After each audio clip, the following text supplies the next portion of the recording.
Hello and welcome to this lecture. आज के इस लेक्चर में हम बात करने वाला है डेडलॉक के बारे में। ठीक है, what is deadlock in operating system. अब ध्यान दीजिएगा, डेडलॉक जो है वो बहुत ही आईएमपी टॉपिक है हमारे लिए। ठीक है, ऑपरेटिंग सिस्टम के अंदर अब आने वाले सेशंस के अंदर हम डेडलॉक के ऊपर कई सारे ऑपरेशंस देखेंगे। ठीक है, तो आज का सेशन आपको ध्यान से समझना है। देखिए, सबसे पहले तो व्हाट इज डेडलॉक, डेडलॉक होता क्या है। यहाँ पर आपको एक फिगर दी गई है और यहाँ पर ऊपर आपको एक डेफिनेशन दी गई है कि a deadlock happens in operating system when two or more processes need some resources to complete their execution that is held by the other process। ध्यान से सुनेगा, यहाँ पर क्या है, डेडलॉक कब अक्कर होता है ऑपरेटिंग सिस्टम के अंदर, जब दो या फिर दो से ज्यादा प्रोसेस, ठीक है, कुछ रिसोर्सेज को रिक्वायर्ड करती है अपना एग्जीक्यूशन कंप्लीट करने के लिए। क्योंकि जब तक उनको वो रिक्वायर्ड रिसोर्सेज नहीं मिल जाते तब तक उसका एग्जीक्यूशन सक्सेसफुल नहीं हो सकता। ठीक है, बट कोई एक पर्टिकुलर प्रोसेस को रन होने के लिए जो प्रोसेस या फिर जो रिसोर्सेज रिक्वायर्ड है वो ऑलरेडी दूसरी प्रोसेस लेकर बैठी हुई है, तो क्या होगा। ठीक है, यहाँ पर सपोज हमारे पास दो प्रोसेस है। एक प्रोसेस ऐसी है जो कि रिसोर्स 2 को गैदर करके बैठी हुई है या फिर रिसोर्स 2 को रिक्वेस्ट करिए। ठीक है, प्रोसेस 1 के पास, ध्यान दीजिएगा यहाँ पर एरो को, प्रोसेस 1 के पास ऑलरेडी रिसोर्स नंबर 1 अवेलेबल है। जहाँ से एरो निकल रहा है और जहाँ तक वो जा रहा है, मतलब कि वो रिसोर्स इस पर्टिकुलर प्रोसेस को एलोकेट हुआ है ऑलरेडी। क्लियर। अब प्रोसेस 1 के पास समझिए रिसोर्स 1 तो है ही, बट फिर फर्दर आगे उसको एक नया रिसोर्स चाहिए, सपोज रिसोर्स नंबर 2, ताकि वो कंप्लीटली पॉसिबल हो सके उसका एग्जीक्यूशन। बट यहाँ पर दिक्कत क्या है, प्रोसेस 1 को चाहिए कौन, रिसोर्स 2, बट रिसोर्स 2 तो ऑलरेडी प्रोसेस 2 के पास है। देखिए यहाँ पर वो एलोकेट होकर रखा है प्रोसेस 2। क्लियर। और अगेन ये प्रोसेस 2 रिसोर्स 2 लेकर तो बैठी है, बट इसको कंप्लीट होने के लिए फिर से एक नया रिसोर्स चाहिए, सपोज वो हो सकता है resource number 1। Clear. But resource 1 already process 1 के पास, तो ये पूरी साइकिल बन गई। देखिए, प्रोसेस 1 रिसोर्स 2 पर डिपेंडेंट है। अगर रिसोर्स 2 यहाँ प्रोसेस 1 को मिल जाता है तो फिर वो सक्सेसफुल एग्जीक्यूट हो जाती है। बट जैसा कि मैंने अभी भी बोला, रिसोर्स 2 तो ऑलरेडी प्रोसेस 2 के पास है। ठीक है, तो जब तक प्रोसेस 2 इस रिसोर्स नंबर 2 को रिलीज नहीं कर देती तब तक प्रोसेस 1 का एग्जीक्यूशन कंप्लीट नहीं हो सकता। और सेम प्रोसेस 2 और रिसोर्स 1 के साथ भी वही हो रहा है। प्रोसेस 2 को सक्सेसफुली कंप्लीट होने के लिए रिसोर्स नंबर 1 चाहिए, बट रिसोर्स 1 तो ऑलरेडी प्रोसेस 1 के पास है। ठीक है, तो वो वेट करेगा प्रोसेस 2 जब तक उसे रिसोर्स 1 नहीं मिल जाता। और रिसोर्स 1 उसे कब मिलेगा, जब रिसोर्स 1 प्रोसेस 1 से फ्री नहीं हो जाता, रिलीज नहीं हो जाता तब तक। तो ये जो पूरा सिनेरियो है ना, उसी को बोला जाता है डेडलॉक। ठीक है, बहुत ही आईएमपी चीज है ये, बहुत ही आईएमपी टॉपिक है, खास ध्यान दीजिएगा। इसके कई सारे ऑपरेशन हम देखेंगे फ्यूचर सेक्शन के अंदर, लेकिन एग्जैक्टली मैंने आपको समझाया व्हाट इज डेडलॉक। ठीक है, कब ये डेडलॉक का सिनेरियो अकर होता है वो। क्लियर। तो अगेन आप यहाँ से ये पूरी सिंटेक्स को या फिर पूरी डेफिनेशन को नोट डाउन कर सकते हो। Deadlock happens in operating system when 2 or more process need some resources to complete their execution that is even further held by the other process।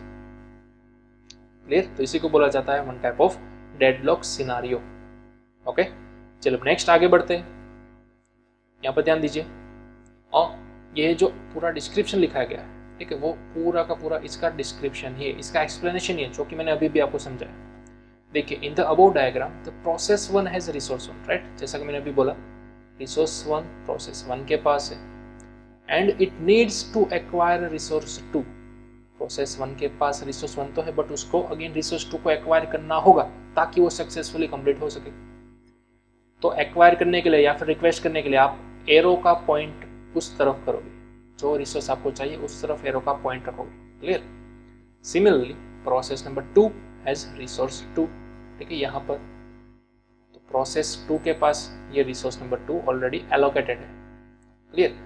But उसे भी फिनिश होने के लिए अदर रिसोर्स पर depend रहना पड़ता है, फॉर एग्जाम्पल रिसोर्स 1 पर। ठीक है, तो यहाँ पर क्या बोला गया, process 1 and process 2 are in deadlock, that's all. इसलिए प्रोसेस 1 और 2 दोनों डेडलॉक के अंदर है, as each of them needs the other's resource to complete their execution। लेकिन दोनों को कंप्लीट होने के लिए एक दूसरे के ही रिसोर्सेज की नीड है। But neither of them is willing to relinquish their resources. ठीक है, बट दोनों प्रोसेस क्या कर रही है, फिलहाल अपने रिसोर्स को छोड़ने के लिए मान ही नहीं रही है, क्योंकि उसे भी अपना प्रोसेस जारी करने के लिए, अपना प्रोसेस या फिर अपना एग्जीक्यूशन जारी रखने के लिए वो नीड है। ठीक है, तो इसलिए रिसोर्स 1 और रिसोर्स 2 कभी भी यहाँ से रिलीज नहीं हो सकते और एक दूसरे की फुलफिलमेंट नहीं कर सकते। ठीक है, तो इसलिए प्रोसेस 1 और 2 को आप बोल सकते हो they both are in deadlock scenario. Clear? चलो अब नेक्स्ट यहाँ पर हमारे पास एक कंसेप्ट आता है कॉफमैन कंडीशंस। खास ध्यान दीजिएगा कॉफमैन कंडीशंस क्या होती है। देखिए, a deadlock only occurs if the 4 Coffman conditions hold true. यहाँ पर आपको दिखाया गया है कि डेडलॉक तभी पॉसिबल है जब कॉफमैन की सभी चारों कंडीशंस ट्रू होती है तभी। एक एग्जाम में आपको रिवर्स करके भी पूछा जा सकता है कि राइट डाउन 4 कॉफमैन कंडीशंस, या फिर दूसरा सवाल ये भी बन सकता है how can a deadlock occurs. तो आप वहां पर एग्जाम में क्या लिखोगे, बाय ट्रू या फिर by holding all 4 Coffman conditions true. ठीक है, तो वो कौन कौन सी चारों कंडीशंस है वो हमें समझना है डिटेल में आज के सेशन के अंदर। क्लियर? ये तो हमने सर्च ओवरव्यू देखा कि डेडलॉक एग्जैक्टली होता क्या और किस तरह से हम पिक्टोरियली उसको समझें। ठीक है, प्रोसेस 1, प्रोसेस 2 और कुछ रिसोर्सेस। बट अब हमें एक्चुअली थोड़ा डिटेल के अंदर जाना है। यहाँ पर आपको इवन मैं रिपीट कर रहा हूँ, कॉफमैन की ही वो चारों कंडीशंस है जो चारों की चारों एक साथ ट्रू होनी चाहिए, तभी आप बोल सकते हो कि डेडलॉक हुआ है, डेडलॉक अकर हो रहा है। चारों में से कोई एक भी फॉल्स हो गई, ठीक है, तो आप बोल सकते हो कि डेडलॉक नहीं है। क्लियर? तो इसलिए यहाँ पर दिखाया गया है, देखिए, a deadlock occurs only if the 4 conditions all true but this conditions are not mutually exclusive. ठीक है, तो देखिए चारों कंडीशन को हम डिटेल के अंदर देखेंगे। उसमें से पहली कंडीशन कौन सी है, म्यूचुअल एक्सक्लूजन। ध्यान दीजिएगा, इन चारों कंडीशंस की हम थियोरेटिकली भी बात करेंगे और साथ ही साथ उसका पिक्टोरियल रिप्रेजेंटेशन भी देखेंगे ताकि आपको आसानी से समझ में आ जाए। पहला है उनमें से म्यूचुअल एक्सक्लूजन। देखिए, there should be a resource that can only be held by one process at a time. ध्यान दीजिएगा, एक रिसोर्स ऐसा होना चाहिए जो कि एट अ टाइम एक ही प्रोसेस को असाइन हो सकता है। ठीक है, यहाँ पर आपको बताया गया कि in the diagram below there is a single instance of resource 1 and it is held by process 1 only. देखिए, यहाँ पर मैं जूम आउट करूंगा। ठीक है, अगेन मैं दूसरे पेज पर चला जाऊंगा और यहाँ पर आप देख सकते हो सबसे ऊपर की ओर कुछ आपको ये फिगर दी गई। ठीक है, तो ये फिगर किसकी है, म्यूचुअल एक्सक्लूजन की है। ठीक है, म्यूचुअल एक्सक्लूजन का रूल क्या है, कोई पर्टिकुलर रिसोर्स कोई एक ही पर्टिकुलर प्रोसेस को असाइन होना चाहिए, दैट्स ऑल। अब ये रिसोर्स 1 ऑलरेडी प्रोसेस 1 को अगर असाइन होकर रखा हुआ है, एलोकेट हो गया है, तो ये रिसोर्स और दूसरी प्रोसेस को कभी भी एलोकेट नहीं होना चाहिए। यह है म्यूचुअल एक्सक्लूजन का रूल। क्लियर? फिर से, एक रिसोर्स एट अ टाइम एक ही प्रोसेस को एलोकेट होना चाहिए, उसी को हम बोलेंगे म्यूचुअल एक्सक्लूजन। क्लियर यहां तक?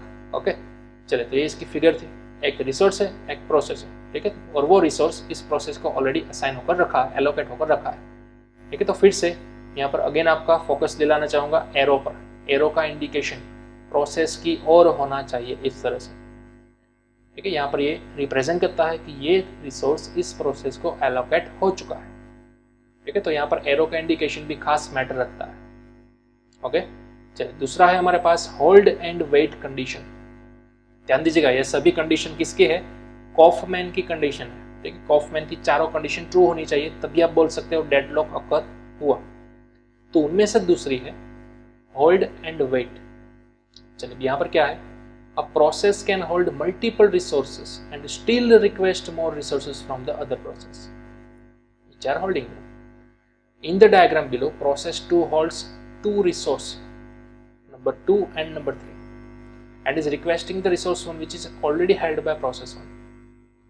बड़ी ही सिंपल बात है यहाँ पर। देखिए, सपोज यहाँ पर आपको एग्जांपल दिया गया प्रोसेस नंबर 2 का। प्रोसेस नंबर 2 के पास ऑलरेडी 2 रिसोर्स एलोकेटेड थे, रिसोर्स नंबर 2 और रिसोर्स नंबर 3। देखिए, इस प्रोसेस के पास ऑलरेडी 2 रिसोर्सेस तो अवेलेबल थे ही, बट इस प्रोसेस को खत्म होने के लिए एक और रिसोर्स की रिक्वायरमेंट थी जिसका नाम था रिसोर्स 1। अगर ये रिसोर्स 1 इसको मिल जाता, प्रोसेस 2 को मिल जाता, तो प्रोसेस 2 सक्सेसफुली कंप्लीट हो जाती, कोई दिक्कत नहीं थी। बट यहां पर रिसोर्स 1 ऑलरेडी एलोकेट होकर रखा था प्रोसेस 1 को, ठीक है। तो इस वजह से रिसोर्स 1 प्रोसेस 2 को नहीं मिल सकता। समझ में आ रहा है? तो ये किसका हो गया कंडीशन? होल्ड एंड वेट वाला कंडीशन हो गया, ठीक है। प्रोसेस 2 को होल्ड करके ही रखना होगा जब तक कोई पर्टिकुलर रिसोर्स उसको नहीं मिल जाता, तब तक। समझ रहे हो? तो प्रोसेस 2 के बाद देखिए 2 रिसोर्स है, रिसोर्स 2 और रिसोर्स 3, ठीक है। तो यहाँ पर दोनों के दोनों प्रोसेस 2 के साथ एलोकेटेड है। फिर से प्रोसेस 2 के पास 2 रिसोर्सेस होने के बावजूद भी एक और रिसोर्स चाहिए जिससे वो कंप्लीट हो सकता था, बट वो रिसोर्स प्रोसेस 1 के पास था। तो वो क्या कर सकता है? कुछ भी नहीं कर सकता, जस्ट वेट कर सकता है। उसको सिर्फ और सिर्फ होल्ड करना है जब तक हमारी प्रोसेस नंबर 1 इस रिसोर्स नंबर 1 को रिलीज नहीं कर देती, फ्री नहीं कर देती, तब तक, ठीक है। तो इसलिए यहाँ पर आपको दिखाया गया है ये रिक्वेस्ट, ठीक है। यहाँ पर लिखा हुआ है रिक्वेस्ट नॉट एलोकेटेड। रिसोर्स से प्रोसेस तक अगर आप जाओगे तो बीच में आप यहाँ पर इंडिकेट कर सकते हो एलोकेटेड वर्ड से, ठीक है। समझ में आया? और वही अगर आप प्रोसेस की ओर से रिसोर्सेस की ओर जा रहे हो, वहां से यहां तक आ रहे हो, ठीक है, इंडिकेशन ड्रॉ कर रहे हो, तो फिर वहां पर आप लिख सकते हो रिक्वेस्ट। क्लियर? तो ये हमने पूरा कंडीशन समझा होल्ड एंड वेट वाला, ओके। अब चाहो तो इसको भी नोट डाउन कर सकते हो। क्लियर? चलिए अब नेक्स्ट हमारे पास तीसरा कंडीशन है नो प्रीएम्पशन। देखिए यहाँ पे लिखा हुआ है नो प्रीएम्पशन। तो ध्यान दीजिए, resource can not be preempted from a process by force, ठीक है। प्रीएम्प्टेड करना यानी कि रिलीज करना। यहाँ पर सिंपली ये लिखा गया है कि कोई भी रिसोर्स किसी भी प्रोसेस से फोर्सफुली आप छीन नहीं सकते, उसको फ्री नहीं करा सकते फोर्सफुली, ठीक है। तो वहां पर एक फैंसी वर्ड यूज किया गया है प्रीएम्प्टेड, और कुछ भी नहीं है, नो प्रीएम्पशन। देखिए, अ process can only release a resource voluntarily. In the diagram below process 2 can not pre-empt resource 1 from process 1, ठीक है। यहाँ पर क्या है कि प्रोसेस 2 जो है, जिसको फुलफिल होने के लिए रिसोर्स 1 की रिक्वायरमेंट थी, बट वो ऑलरेडी प्रोसेस 1 को एलोकेट होकर रखा हुआ है, तो प्रोसेस 2 उससे फोर्सफुली वो रिसोर्स 1 नहीं छीन सकता, चाहे कुछ भी हो जाए, ठीक है। It will only be released when process 1 relinquishes it voluntarily after its execution is complete। Process 1 के पास जो रिसोर्स 1 पड़ा हुआ है वो तभी फ्री होगा जब प्रोसेस 1 का एग्जीक्यूशन सक्सेसफुल फिनिश हो जाएगा, ठीक है। तब तक प्रोसेस 2 किसी भी हालत में उस रिसोर्सेस को छीन नहीं सकता, प्रीएम्प्ट नहीं कर सकता, ठीक है। तो यहाँ पर इसलिए लिखा गया है नो प्रीएम्पशन। आप फोर्सफुली किसी भी रिसोर्स को कोई भी प्रोसेस से छीन नहीं सकते, प्रीएम्प्ट नहीं करवा सकते। क्लियर? तो बड़ा ही सिंपल कंसेप्ट था। ऑलमोस्ट ऊपर के कंडीशन के अंदर जो भी हमने देखा सिनेरियो, ठीक है, वही वाली फिगर आप यहाँ पे देख सकते हो। ऑलमोस्ट सिमिलर ही है, आइडेंटिकल ही है। क्लियर? तो यहाँ पर उसको कंपलसरी क्या करना होगा? वेट ही करना होगा दोबारा, जब तक ये रिसोर्स फिनिश नहीं हो जाता, या फिर यहाँ से इस प्रोसेस के साथ फ्री नहीं हो जाता, रिलीज नहीं हो जाता, तब तक। क्लियर? तो चलिए आप इसको भी नोट डाउन कर सकते हो, नो प्रीएम्पशन। चलिए अब लास्ट जो हमारी फोर्थ कंडीशन है वो है सर्कुलर वेट, ठीक है। सर्कुलर वेट नाम से पता चल रहा है क्या होगा वो, आई थिंक हमने गेस कर ही लिया होगा, ठीक है। देखिए, a process is waiting for the resource held by the second process which is waiting for the resource held by the third process and so on. मतलब यहाँ पर सिंपली भाषा में ये कहा गया कि एक प्रोसेस एक रिसोर्सेज पर डिपेंड कर रही है, ठीक है। एक प्रोसेस एक अपने आगे वाले रिसोर्स पर डिपेंड कर रही है। यहाँ पर एग्जांपल ले लेते हैं प्रोसेस 2 और रिसोर्स 1 का, ठीक है। ये रिक्वेस्ट कर रहा है रिसोर्स 1 को, लेकिन रिसोर्स 1 ऑलरेडी दूसरे प्रोसेस के साथ एलोकेटेड है, और ये प्रोसेस भी अगेन किसी नए रिसोर्सेज को रिक्वेस्ट कर रही होगी, लेकिन वो रिसोर्स भी किसी प्रोसेस के साथ एलोकेटेड होगा।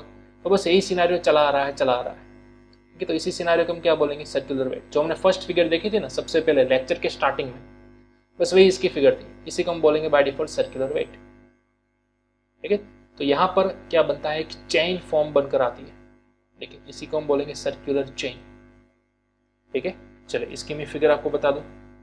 यहाँ पर सबसे टॉप पर आप देख सकते हो इसकी फिगर, ठीक है। ये हमारी एक्चुअल डेडलॉक की सर्कुलर वेट वाली कंडीशन, तो इसको भी खास आप नोट डाउन कर लीजिए। एक प्रोसेस 1 है जो कि रिक्वेस्ट कर रहा है रिसोर्स 1 को, बट रिसोर्स 1 तो ऑलरेडी एलोकेटेड है प्रोसेस 2 को, मतलब कि रिसोर्स 1 फिलहाल तो इसे नहीं मिल सकता, उसे वेट ही करना होगा। चलिए उसी तरह अगर हम प्रोसेस 2 की बात करें तो प्रोसेस 2 रिक्वेस्ट कर रहा है रिसोर्स 2 को, ठीक है, बट रिसोर्स 2 भी ऑलरेडी एलोकेटेड है प्रोसेस 1 को। तो यहाँ पर भी जब तक रिसोर्स 2 फ्री नहीं हो जाता तब तक प्रोसेस 2 को वेट ही करना होगा। तो देखिए डिपेंडेंट एक चेन बनकर आ गई है, एक लूप बनकर आ गई है, देखिए एक दूसरे पर ही डिपेंड है सभी, क्लियर। तो इसी सिनेरियो को एक्चुअली में क्या बोला जाएगा, डेडलॉक बोला जाएगा। तो हमने 4 कंडीशन देखी वन बाय वन। सबसे पहला था म्यूचुअल एक्सक्लूजन, ठीक है, जो क्या कहता था एट अ टाइम एक रिसोर्स एक ही प्रोसेस को एलोकेट होना चाहिए, क्लियर। दूसरा क्या था, दूसरा हमने देखा होल्ड एंड वेट, ठीक है, जब तक कि एक रिसोर्स कंप्लीटली फ्री नहीं हो जाता अपनी फर्दर प्रोसेस से तब तक कोई भी प्रोसेस, ठीक है, उसको फोर्सफुली एक बार नहीं कर सकती, नो प्रीएम्पशन का रूल। तीसरा, उसके बाद चौथा हमने लास्ट देखा सर्कुलर वेट वाला, ठीक है, यहाँ पर सभी प्रोसेस एक दूसरे पर ही डिपेंडेंट है, तो घूम घूम कर वहीं तक आ रही है, फर्दर आगे जा ही नहीं रही, ठीक है। तो किसी एक को तो कंपलसरी पहले फ्री होना ही होगा, तभी जाकर वो रिसोर्स रिलीज हो सकेगा, क्लियर। तो यही है हमारा फाइनल डेडलॉक, इसको हमने अगेन यहाँ पर सर्कुलर चेन या फिर सर्कुलर वेट की कंडीशन की मदद से समझा। ओके, तो ये हमने डेडलॉक का ब्रीफ डिस्क्रिप्शन देखा with all 4 possible conditions of Kauffman, ठीक है, कॉफमैन की चारों कंडीशंस हमने डिटेल में देखी, क्लियर। चलो अब नेक्स्ट हम बात करते हैं डेडलॉक डिटेक्शन के बारे में। यहाँ पर हमारा नेक्स्ट टॉपिक है डेडलॉक डिटेक्शन, ठीक है। मेनली हमारे पास डेडलॉक के कई सारे ऑपरेशन है, ठीक है, डेडलॉक डिटेक्शन, प्रिवेंशन और अवॉइडेंस, ये तीनों फ्यूचर सेशंस के अंदर डिटेल के अंदर पढ़ेंगे, लेकिन यहाँ पर फिलहाल हम सभी ओवरव्यू देखने वाले हैं, क्या क्या पॉसिबिलिटीज होती है वो। नाम पर से आपको पता चल रहा है डेडलॉक का डिटेक्शन, मतलब कि उसको डिटेक्ट कर लिया जाए पहले से ही, जब वो बन रही है उससे पहले उसको डिटेक्ट किसी ना किसी तरह से कर लिया जाए, ताकि हम आगे जाकर उसको प्रिवेंट कर सके, रोक सके, राइट। तो देखिए किस तरह से ये हो सकता है पॉसिबल। तो यहाँ पर आपको बोला गया है a deadlock can be detected by resource scheduler. ध्यान दीजिएगा, किसके थ्रू आप डेडलॉक को डिटेक्ट कर सकोगे, बाय यूजिंग रिसोर्स शेड्यूलर। क्यों? Because as it keeps track of all the resources that are allocated to different processes. अब क्यों रिसोर्स शेड्यूलर रिस्पॉन्सिबल है कि वो डेडलॉक को डिटेक्ट कर सकता है? क्योंकि रिसोर्स शेड्यूलर ही इकलौता ऐसा शेड्यूलर है जो कि सभी रिसोर्सेज को ट्रैक कर सकता है, ठीक है, क्योंकि उसके पास सभी रिकॉर्ड होता है कि कौन सी प्रोसेस को कौन सा रिसोर्स एलोकेटेड किया गया, इसलिए तो वे सिर्फ और सिर्फ वही पता लगा सकता है डेडलॉक कब डिटेक्ट होने वाला है, ठीक है। और after a deadlock is detected it can be resolved using the following methods. क्या होगा अगर डेडलॉक हैपन हो जाता है, डिटेक्ट हो जाता है, तो जैसे ही डेडलॉक डिटेक्ट होता है आप उसको रिजॉल्व कर सकते हो यूजिंग दिस 2 मेथड्स, ठीक है। पहली मेथड क्या है, all the processes that are involved in the deadlock are terminated. सभी प्रोसेस जो कि डेडलॉक के थ्रू आउट इन्वॉल्व थी एक दूसरे के साथ, वो टर्मिनेट हो सकती है, ठीक है। This is not a good approach as all the progress made by the process is destroyed, clear. यहां पर क्या है पहली पॉसिबिलिटी कि उन सभी प्रोसेस को आप क्या कर दो, टर्मिनेट कर दो, एग्जीक्यूट कर दो, बट अनसक्सेसफुल एग्जीक्यूट कर दो, फोर्सफुली आपने टर्मिनेट करा दिया किसी ना किसी तरह से। तो ये कोई गुड अप्रोच नहीं है, ये कोई अच्छा तरीका नहीं है, ठीक है, डेडलॉक को डिटेक्ट करके या फिर उसको रिजोल्व करने का।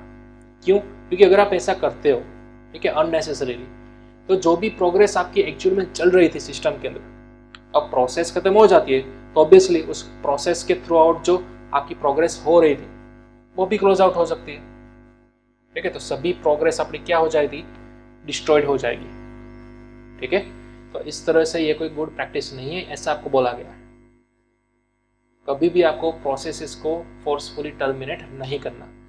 तो अब देखिए दूसरी पॉसिबिलिटीज क्या है, resource can be preempted from some processes and given to others till the deadlock is resolved, ठीक है। तो यहाँ पर क्या कहा गया, resources can be preempted, resources को आप फोर्सफुली छीन सकते हो कुछ चुनिंदा प्रोसेस से, और आप उसको किसी दूसरी प्रोसेस को असाइन कर सकते हो या फिर रीअसाइन कर सकते हो, ताकि आपकी डेडलॉक की सिचुएशन रिजॉल्व हो सके, समझ रहे हो? हमने अभी भी कॉफमैन का थर्ड कंडीशन पढ़ा था जिसका नाम था नो प्रीएम्पशन। सर आपने तो अभी भी बोला कि किसी भी रिसोर्स को आप फोर्सफुली प्रीएम्प्ट नहीं कर सकते, उसको वेट करना ही होगा। बट ड्यूरिंग द डेडलॉक अगर कोई ऐसी प्रोसेस है जिसको कंपल्सरी पूरा का पूरा रिसोर्स नहीं बट रिसोर्सेस का कुछ छोटा सा पोर्शन अगर उसको मिल जाता है तो वो रिसोर्स फ्री हो सकती है, तो फिर वो रिसोर्स एग्जीक्यूट हो सकती है। ठीक है, ये पॉसिबल है। कोई एक बड़ा सा रिसोर्स है जो कि ऑलरेडी कोई एक प्रोसेस रोक कर बैठी हुई है, ठीक है, बट उस रिसोर्स में से छोटा सा कोई एक पोर्शन अगर किसी दूसरी प्रोसेस को मिल जाए और वो प्रोसेस अगर एंड हो जाए तो कितना अच्छा हो। ठीक है, तो इस केस सिनारियो के अंदर वो रिसोर्सेज को आप प्रीएम्प्टेड कर सकते हो। क्लियर? तो ये दो पॉसिबिलिटीज है डेडलॉक डिटेक्ट हो जाने के बाद रिजोल्यूशन करने के लिए। क्लियर? तो यहाँ पर खास ध्यान दीजिएगा किस तरह से डिटेक्ट करना है और कौन डिटेक्ट कर सकता है। Obviously resource scheduler. ठीक है, बट डिटेक्ट हो गया तब उसके बाद क्या? उसके बाद हमने दो मेथड को डिटेल में देखा, या तो सभी प्रोसेस को आप टर्मिनेट कर दो या फिर रिसोर्सेज को प्रीएम्प्ट कर दो और किसी नेसेसरी प्रोसेस को आप असाइन कर दो ताकि वो डेडलॉक हो ही ना, डेडलॉक को रिजॉल्व हो जाए ऑटोमेटिक। लेकिन ये जो सेकंड पॉइंट है वो ज़्यादा फोर्सफुल है। ठीक है, ये ज़्यादा हमारे लिए फ्रूटफुल होगा। क्यों? क्योंकि अगर आप फर्स्ट प्रोसेस को अप्रोच में लाओगे यानी कि सभी प्रोसेसेस को आप टर्मिनेट कर दोगे, ठीक है, तो उस प्रोसेस के दौरान बनी हुई सभी प्रोग्रेस भी लॉस्ट हो जाएगी, डिस्ट्रॉय हो जाएगी। इसलिए बेटर है एज अ फर्स्ट अप्रोच आप सेकंड अप्रोच के साथ जाए। ओके, आई होप आपको डेडलॉक का डिटेक्शन का ओवरव्यू ब्रीफ में ख्याल आया होगा। चलिए अब नेक्स्ट है हमारा डेडलॉक का प्रिवेंशन। डेडलॉक प्रिवेंशन यानी कि क्या? देखिए, it is very important to prevent a deadlock before it can occur. Obviously चीज है, अगर डेडलॉक अकर होने वाला है, ठीक है, और अगर आप उसे रोक सकते हो किसी ना किसी तरह से, तो अकर होने से पहले ही आप उसको रोक दीजिए। That's called deadlock prevention. So the system checks each transaction before it is executed to make sure it does not lead to deadlock. If there is even a slight chance that the transaction may lead to deadlock in the future, it is never allowed to execute. देखिए बहुत ही खास बात यहाँ पर बोली गई है। अगर यहाँ पर थोड़ा सा भी स्लाइटली चांस होता कि ड्यूरिंग अ ट्रांजेक्शन आगे जाकर डेडलॉक हो सकता है, पॉसिबिलिटीज है, तो फिर वहीं पर आप उस ट्रांजेक्शन को रोक दीजिए ताकि आगे जाकर डेडलॉक हो ही ना। ठीक है, तो यहाँ पर आपको एजम्पशन के बेस पर चलना होगा। आपको पहले से ही प्री डिफाइन कैलकुलेशन लगाने होंगे कि क्या मेरी इस प्रोसेस के दौरान डेडलॉक हो सकता है कि नहीं हो सकता। अगर हो सकता है तो आप वहीं पर उसे स्टॉप कर दीजिए, यानी कि आपने डेडलॉक को पहले से ही प्रिवेंट कर दिया। That's all. अब आगे जाकर कभी भी डेडलॉक की प्रॉब्लम भी नहीं आएगी। समझ रहे हो? ठीक है, तो इस तरह से बहुत ही छोटा सा टॉपिक है डेडलॉक प्रिवेंशन, बट बहुत ही काम का है। आप पहले से ही उसको रोक सकते हो, स्टॉप कर सकते हो बिफोर इट हैपेंस। ओके, चलिए इसी तरह से हमारे पास नेक्स्ट टॉपिक है डेडलॉक अवॉइडेंस। डेडलॉक को अवॉइड करा जाए, ना ही उसको प्रिवेंट किया जाए ना ही उसको डिटेक्ट किया जाए, बट डायरेक्टली उसको अवॉइड ही कर दे। तो किस तरह से और किस यूज केस सिनारियो में? देखिए, it is better to avoid a deadlock rather than take measures after the deadlock has occurred. यहाँ पर क्या बोला गया कि अगर डेडलॉक अकर हो जाता है उसके बाद आप मेजर्स करोगे सभी सिनारियोस, उससे ज़्यादा अच्छा क्या है आप डेडलॉक को अवॉइड ही कर दो। देखिए, तो wait for graph can be used for deadlock avoidance. ठीक है, यहाँ पर आगे जाकर हम फ्यूचर सेशंस के अंदर वेट फॉर ग्राफ भी पढ़ेंगे। ठीक है, किस तरह से उसको समझना है, किस तरह से उसको क्रिएट करना है और हैंडल करना है, मैनेज करना है, बट उसकी मदद से आप डेडलॉक अवॉइड कर सकते हो। This is however only useful for smaller databases as it can get quite complex in larger databases. यहाँ पे क्या बोला गया? डेडलॉक अवॉइडेंस का प्रोसेस अगर आपके पास स्मॉल डेटाबेसेस अवेलेबल है, ठीक है, तो वहाँ पर तो बहुत ही अच्छी चीज़ है, वहाँ पर आप डेडलॉक को अवॉइड कर सकते हो। बट इन लार्जर डेटाबेसेस वहाँ पर कई सारी कॉम्प्लेक्स क्वेरीज होती है, ठीक है, वहाँ पर प्रॉब्लम भी नंबर ऑफ अमाउंट्स में हाई होते हैं as compare to smaller databases. तो उस केस में वहाँ पर आपको डेडलॉक को सोल्व करना है, ना कि उसको अवॉइड करना है। ठीक है, तो कब अवॉइड करना है और कब उसको रिजॉल्व करना है वो भी एज अ डेवलपर हमें डिसाइड करना होगा। बट सबसे पहले हमें उसको मेजर तो करना है ना। ठीक है, डेडलॉक किस तरह से अवॉइड होगा, मैंने अभी भी बोला वेट फॉर ग्राफ। ठीक है, तो आगे जाकर हम ये चीज़ भी इन फ्यूचर सेशंस पढ़ेंगे, तब हम डिटेल में देखेंगे किस तरह से आप डेडलॉक को अवॉइड कर सकोगे, प्रिवेंट कर सकोगे और उसको डिटेक्ट भी कर सकोगे। क्लियर? तो आई होप आपको समझ में आया होगा। ठीक है, हमने 4 टाइप के पहले कॉफमैन के कंडीशंस पढ़े। ठीक है, यहाँ पर आप देख सकते हो सबसे पहला था म्यूचुअल एक्सक्लूजन, जिसके अंदर आप कुछ इस तरह की फिगर पढ़े कि कोई रिसोर्स एट अ टाइम एक ही प्रोसेस को असाइन किया होना चाहिए। उसके बाद होल्ड एंड वेट, अगर किसी प्रोसेस को एक्स्ट्रा प्रोसेस या फिर एक्स्ट्रा रिसोर्सेज की ज़रूरत है, ठीक है, बट वो रिसोर्स ऑलरेडी दूसरी प्रोसेस के साथ एलोकेट हो चुका है, तो जब तक वो रिसोर्स फ्री नहीं हो जाता तब तक इस पर्टिकुलर प्रोसेस को क्या करना होगा, वेट करना होगा। और इसी के बेस पर आप बोल सकते हो नो प्रीएम्पशन का सिनेरियो, यानी कि ऑलरेडी रिसोर्स एलोकेटेड हुए किसी प्रोसेस के साथ, तो कोई दूसरी प्रोसेस उस रिसोर्स को फोर्सफुली प्रीएम्प्ट नहीं कर सकती। क्लियर? और सबसे इंपॉर्टेंट बात, सर्कुलर वेट। ठीक है, अगर सर्कुलर वेट के अंदर है तो फिर तो ये पूरा का पूरा डेडलॉक ही हो गया। ठीक है, सभी रिसोर्स और सभी प्रोसेस एक दूसरे पर डिपेंडेंट हो गए सर्कुलर साइकिल के अंदर, लूप के अंदर। क्लियर? और उसके बाद हमने पढ़ा डेडलॉक का डिटेक्शन, उसकी 2 रिजोल्विंग मेथड्स, डेडलॉक का प्रिवेंशन और डेडलॉक का अवॉइडेंस। ठीक है, यहाँ पर टोटली मैंने आपको ओवरव्यू दिया है, इसको हम डिटेल में अगेन फ्यूचर सेशंस के अंदर देखने वाला है स्टेप बाय स्टेप। लेकिन जस्ट आज के सेशन के अंदर हमने डेडलॉक क्या है, कौन सी कंडीशन के बेस पर आप बोल सकते हो कि डेडलॉक एक्चुअल में अकर हुआ है, ठीक है, मतलब कि कॉफमैन कंडीशंस, और डेडलॉक पर कौन कौन से ऑपरेशंस परफॉर्म किए जा सकते हैं, यानी कि डिटेक्शन, प्रिवेंशन और अवॉइडेंस। ये सभी चीज हमने आज के लेक्चर में देखा। क्लियर? तो आई होप आपको ये सभी समझ में आया होगा। अब नेक्स्ट लेक्चर के अंदर हम डेडलॉक के आगे वाले टॉपिक के साथ पढ़ेंगे। ठीक है, लेकिन तब तक आपको क्या करना है, सिंपली इस पूरे डेडलॉक के लेक्चर का रिवीजन कर लेना है, खास जहाँ पर भी आप रुकते हो, स्टॉप होते हो। ठीक है, उस पर्टिकुलर लेक्चर का, उस पर्टिकुलर टॉपिक का आपको डिटेल के अंदर एनालिसिस करना है। ठीक है, उसकी प्रैक्टिस करनी है, थियोरेटिकली आप फिगर बना सकते हो। ठीक है, स्टेप बाय स्टेप उसको समझिए, लेकिन बेटर है डेडलॉक आपके माइंड के अंदर एकदम से क्लियर हो जाए, क्योंकि जब तक ये वाला लेक्चर आज वाला आपको समझ में नहीं आएगा डेडलॉक क्या है वो, तो इसके आगे वाले सेशंस आपको समझ में नहीं आएंगे, आपको पल्ले ही नहीं पड़ेंगे। What is detection, prevention and avoidance. ठीक है, रिसोर्स ग्राफ भी आगे जाकर हम देखेंगे, वो भी IMP है, इंपॉर्टेंट है बहुत ही ज्यादा। क्लियर? तो आगे वाले सभी सेशंस अब यहाँ से डिपेंडेंट हो गए डेडलॉक पर। अगर आज का सेशन समझ में आया तो आगे जब वाले सॉल्यूशन आपको समझ में आएंगे। ओके, तो चले अब यहाँ पर हम आज का सेशन करते हैं स्टॉप, और अब हम मिलेंगे हमारे नेक्स्ट लेक्चर के अंदर। ओके।